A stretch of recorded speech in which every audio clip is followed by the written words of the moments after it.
The quiet panic. I've been putting it off because even talking about it gives me the chills. But after what happened last week, I can't keep this to myself anymore. This whole thing started about 6 months ago, and what began as something I thought was just a weird prank has turned into something that's completely taken over my life. I live in a pretty quiet suburban neighborhood. Nothing ever happens here. The most excitement we usually get is when Mrs. Peterson's cat gets stuck in a tree or when the garbage truck comes 15 minutes early. So when I first found what I found in my mailbox, I figured it had to be some kind of joke. It was a Tuesday morning in March. I remember it perfectly because I had just gotten back from a week-long business trip, and I was expecting a package from Amazon. I walked out to the mailbox around 10 in the morning, still in my pajamas, dragging my feet because I was exhausted from the flight. I opened the mailbox expecting to find the usual stack of bills and junk mail, but instead, sitting right on top of everything else was a single human tooth. Not a fake tooth. Not a plastic toy tooth. A real, actual human tooth with the root still attached and everything. It was sitting there on a piece of white tissue paper like someone had carefully placed it there for me to find. I just stood there staring at it for what felt like forever, trying to process what I was looking at. My first thought was that maybe it fell out of someone's mouth while they were delivering mail, but that didn't make any sense because it was placed so deliberately. I picked up the tissue paper and examined the tooth more closely. It was a molar, definitely from an adult, and it looked like it had been pulled recently because there were still traces of blood on the root. The whole thing made my stomach turn, but I was more confused than scared at that point. I looked around the neighborhood to see if anyone was watching me, maybe waiting for my reaction to their twisted prank. But the street was completely empty. I took the tooth inside and called my neighbor Dave, thinking maybe he knew something about it. Dave's lived on this street for 20 years and knows everyone's business. When I described what I found, he got really quiet for a moment before telling me that nothing like that had ever happened in our neighborhood before. He suggested I call the police, but I felt stupid calling 911 over a single tooth. Instead, I threw it in the trash and tried to forget about it. 2 weeks later, it happened again. This time, it was a different tooth, a canine, and it was also placed on white tissue paper in the exact same spot in my mailbox. That's when I knew this wasn't some random accident or one-time prank. Someone was deliberately putting these teeth in my mailbox, and they weren't done. I started checking my mailbox every single day, sometimes twice a day. And sure enough, every 2 weeks, like clockwork, another tooth would appear. Always on tissue paper, always placed carefully on top of my mail. The teeth were all different too. Some were molars, some were incisors, some still had fillings in them. It was like someone was systematically going through an entire mouth and delivering them to me piece by piece. After the 4th tooth showed up, I finally called the police. The officer who came to take my statement was this older guy named Officer Martinez, and I could tell he thought I was either crazy or making the whole thing up. He took photos of the tooth and asked me a bunch of questions about whether I had any enemies or if anyone had been threatening me. When I told him no, he basically shrugged and said there wasn't much they could do unless I caught someone in the act. That's when I decided to set up a security camera pointed at my mailbox. I spent $200 on a decent wireless camera that would send alerts to my phone whenever it detected motion. For the first week, I got notifications every time a car drove by or a dog walker passed the mailbox, but nothing unusual happened. Then on a Thursday night around 2 in the morning, my phone buzzed with a motion alert. I was in bed, but I grabbed my phone immediately and opened the camera app. The street was dark, and at first I couldn't see anything unusual. But then I saw a figure approaching my mailbox. It was hard to make out details because of the darkness and the grainy quality of the camera, but I could see it was definitely a person. They moved slowly, almost cautiously, and they were carrying something small in their hand. I watched as they opened my mailbox, placed something inside, and then closed it again. The whole thing took maybe 10 seconds, and then they walked away, disappearing into the shadows between two houses across the street. I was shaking as I watched the footage. My heart was pounding so hard I could hear it in my ears. Part of me wanted to run outside and confront whoever it was, but something about the way they moved, so deliberate and calculated, made me stay inside. I called the police immediately, but by the time Officer Martinez arrived 20 minutes later, whoever it was had long gone. We checked the mailbox together, and sure enough, there was another tooth waiting for me. This one was wrapped in the same white tissue paper. But there was something different about it. It looked newer somehow, like it had been pulled more recently than the others. Officer Martinez bagged it as evidence and promised to have the security footage analyzed. But he warned me that the image quality probably wasn't good enough to identify anyone. The next morning, I went door to door in my neighborhood, asking if anyone had seen anything suspicious or if they knew who might be doing this. Most of my neighbors were sympathetic but couldn't offer any useful information. Mrs. Chen from 2 houses down mentioned that she had noticed someone walking around the neighborhood late at night a few times recently, but she hadn't gotten a good look at them. That's when my neighbor Sarah suggested something that made my blood run cold. She asked if I had considered that the teeth might be coming from the same person. Like, what if someone was pulling out their own teeth and giving them to me? The thought had never occurred to me before, but once she said it, I couldn't get it out of my head. I started researching online about people who pull out their own teeth, and what I found disturbed me even more. Apparently, there are people who have a compulsion to extract their own teeth, sometimes as a form of self-harm or because of certain mental health conditions. Some of them even collect the teeth afterward. The idea that someone might be mutilating themselves just to terrorize me made this whole situation feel so much worse.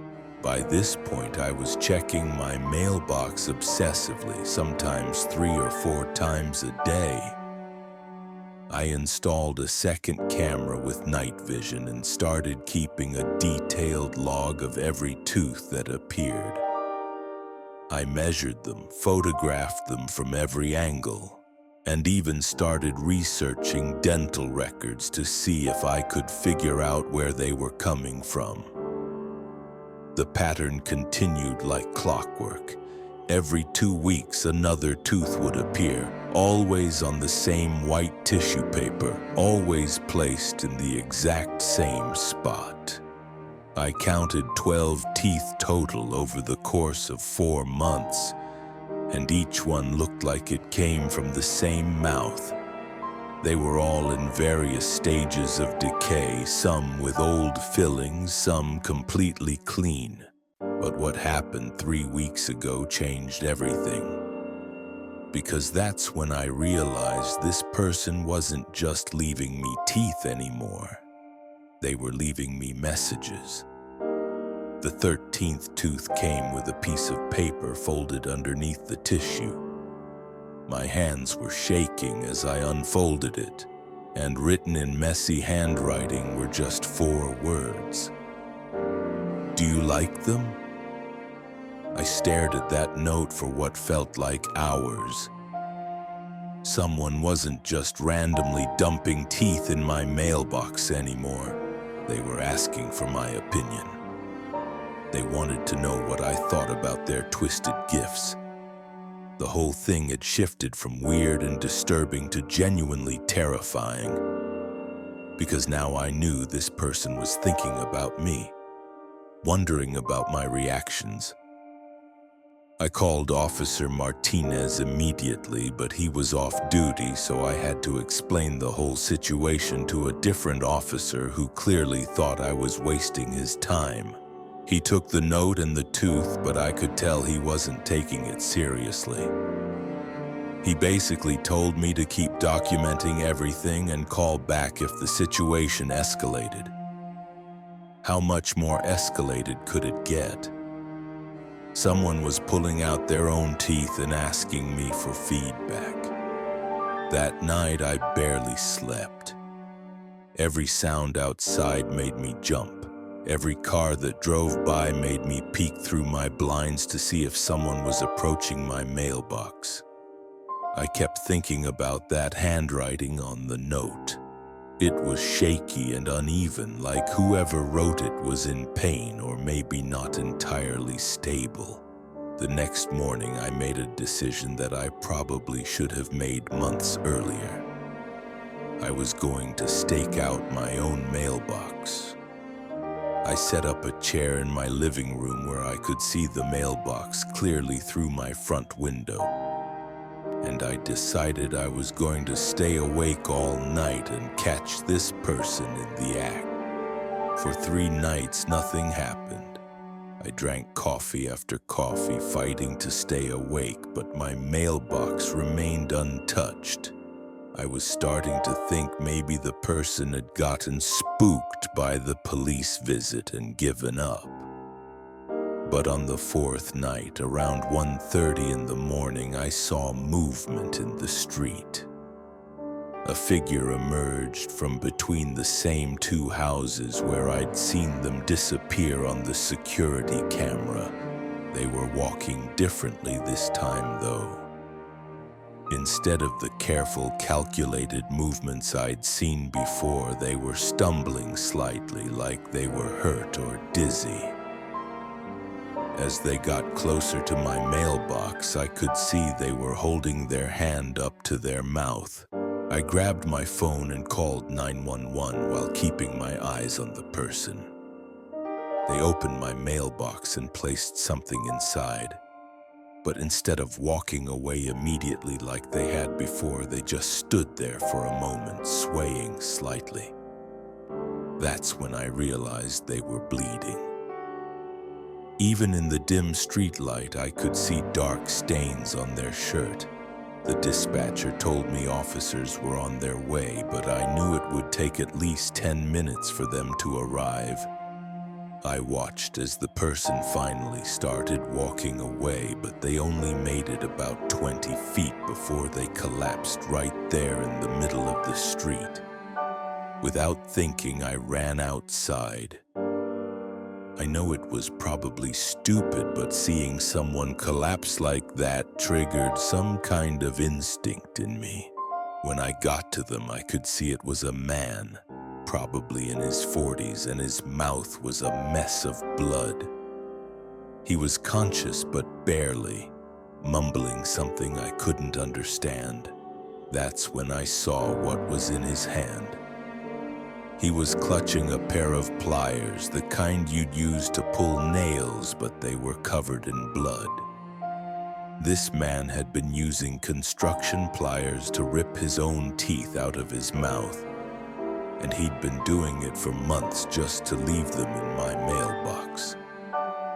The ambulance arrived at the same time as the police, and they rushed him to the hospital.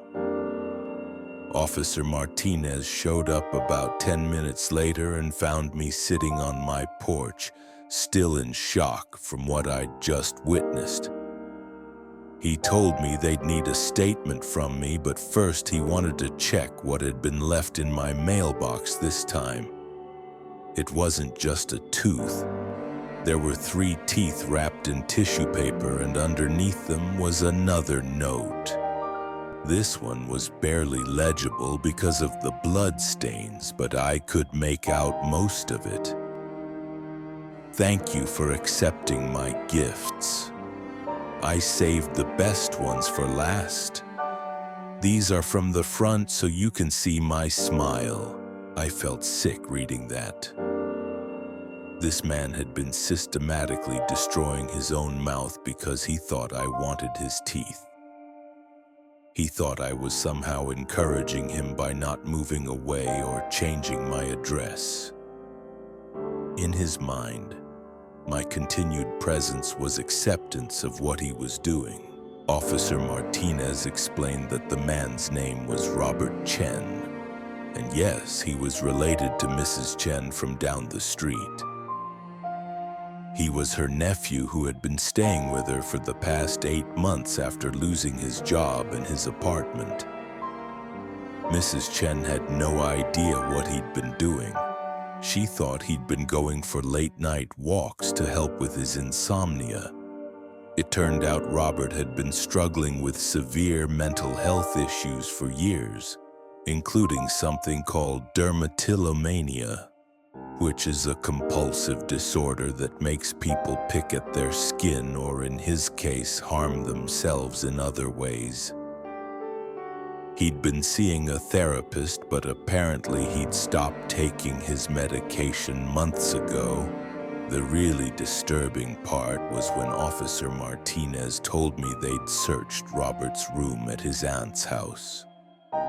They found a shoebox under his bed containing dozens of teeth, way more than the ones he'd been leaving in my mailbox. Some of them were his own, but others looked like they might have come from different people. They were still investigating where those other teeth came from.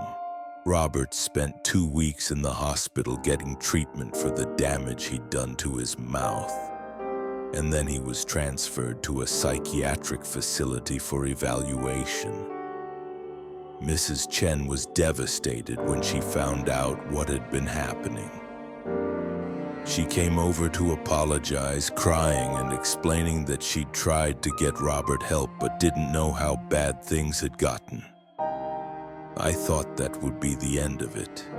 But last week, something happened that made me realize this whole nightmare might not be over.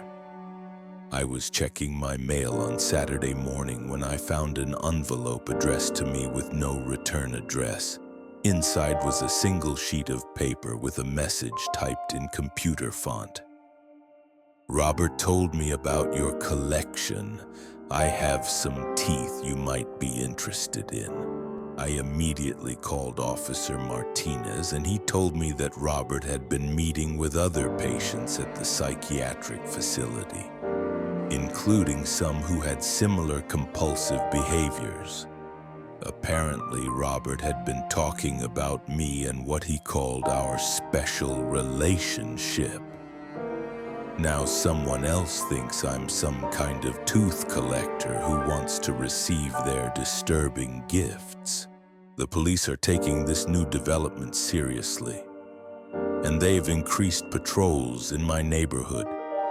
They've also advised me to consider moving, at least temporarily, until they can figure out who sent that letter.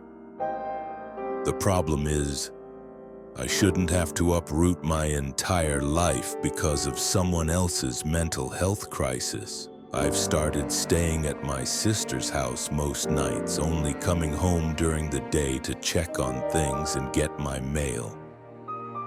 Every time I approach my mailbox now, my heart starts racing. I'm terrified of what I might find, and I'm even more terrified of the idea that there might be multiple people out there who think I want their teeth. The worst part is the guilt I feel about Robert. I know logically that none of this was my fault, that I couldn't have known what was happening or why. But I can't stop thinking about how much pain he must have been in every time he pulled out another tooth for me. He was suffering, and in his confused state, he thought he was doing something that made me happy. So that's my story. That's why I haven't been sleeping well, why I jump every time I hear a noise outside, and why I'm seriously considering moving to a different state. I know some of you might think I should have handled things differently, maybe been more aggressive about stopping it earlier, but honestly, I never imagined it could be something this disturbing. If any of you have ever experienced anything like this, please let me know in the comments. I'm hoping I'm not the only person who's had to deal with something this bizarre and terrifying. And if you're struggling with mental health issues like Robert was, please get help. There are people who want to support you, and whatever you're going through doesn't have to destroy your life or hurt other people. I'll keep you updated if anything else happens, but for now, I'm just trying to move forward and pretend that checking my mailbox doesn't fill me with dread every single day.